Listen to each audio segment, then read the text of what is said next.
think one of the things about this was he did come across quite well, Nigel. I think people have always underestimated him. I mean, people who don't like his politics sort of kind of tend to assume that nobody likes him, and actually that isn't true. No, that's not And true.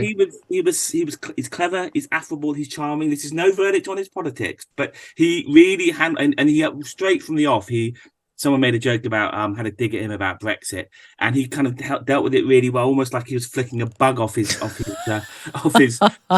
Are you a big fan of I'm a Celeb anyway? No, I am not. I Ah. never really liked the program for various reasons. It's a bit repetitive. It's shouty. I don't really like all that. It makes me slightly sick, and it feels slightly cruel as well to both people and animals sometimes. Yes. Anyway, you had to take one for the team, and you had to watch it last night. Is anything different this time around? Is the kind of mix of celebrities interesting?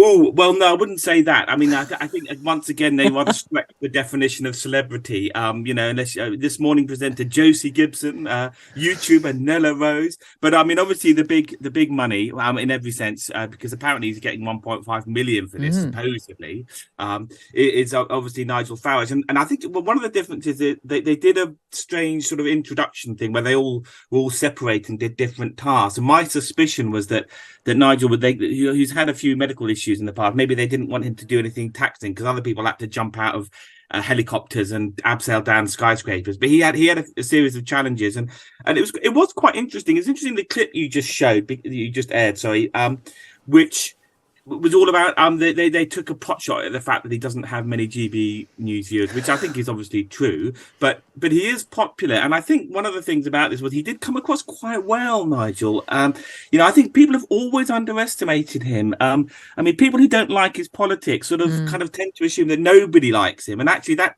isn't true. No, that's not true. And he's clever, he's affable, he's charming. This is no verdict on his politics, but he really had, and he straight from the off, someone made a joke about had a dig at him about Brexit, and he kind of dealt with it really well, almost like he was flicking a bug off his.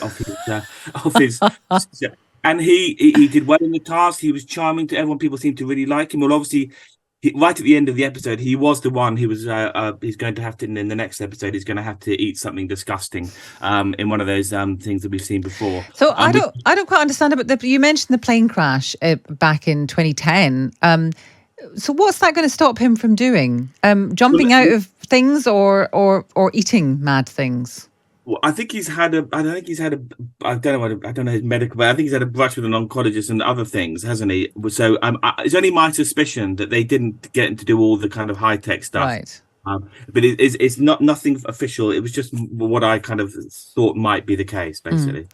So apart from Nigel Farage, is there anyone else? I know it's very early days. Is there anyone else who's kind of standing out so far?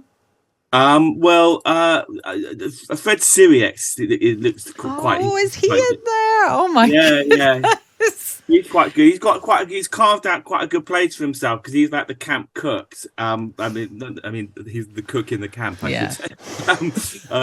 And he's pretty good. Marvin Humes is quite nice. He's the sort of pop star bloke. JLS. Grace Dent, he was the Master Chef TV, who's the sort of food critic. She's quite sort of arch, dry presence. I quite liked her.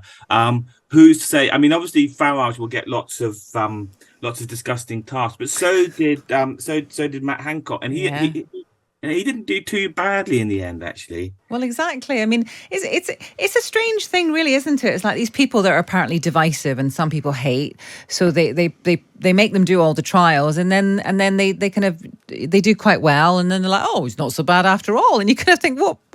I'm not quite sure what the point of this is. I mean, I understand what the point of it is from Nigel Farage and Matt Hancock's point of view. They get to rehabilitate their image with some people, obviously, lots of support for Nigel Farage amongst certain people.